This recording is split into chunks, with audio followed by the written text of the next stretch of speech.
Alright, so welcome back po mga kahambol sa ating panibagong vlog na kung saan ay aalamin naman po natin ang pinagmulan ng pangalan ng bayan ng Taguig sa Metro Manila. Patay! Yari!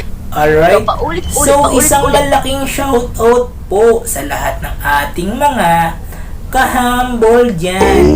Well, anyway, kung bagong viewer ka pa lang sa channel na ito, ay huwag mo pong kalimutan na mag-subscribe at isama mo na din pati yung bell icon.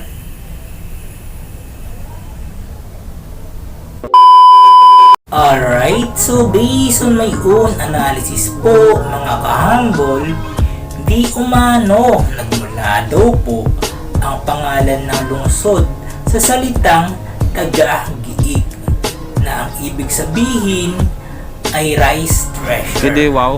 At dagdag pa nga po dito na sa paglipas ng panahon, ang Taga-Giig ay naging Taguig. Tama kayo. Ako naman eh. Alright, so karagdagang kaalaman lang pong muli para sa ating lahat, mga kahambol. Alam niyo na po ba na marami po palang magagaling sa pag-iik ng palay sa lugar na ito noon.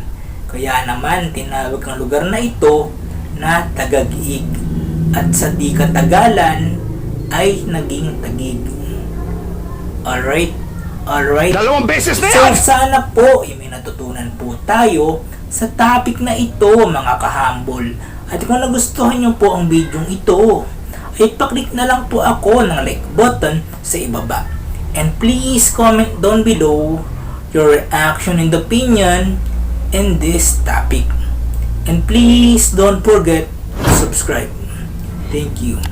And before we end this video, ay isang malaking shoutout po muna kay Consi Arthur Mortega del Rosario ng Iba ni Kawayan, Bulacan.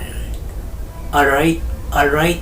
So isang malaking shoutout po sa inyo, Consi, and God bless po sa ating lahat.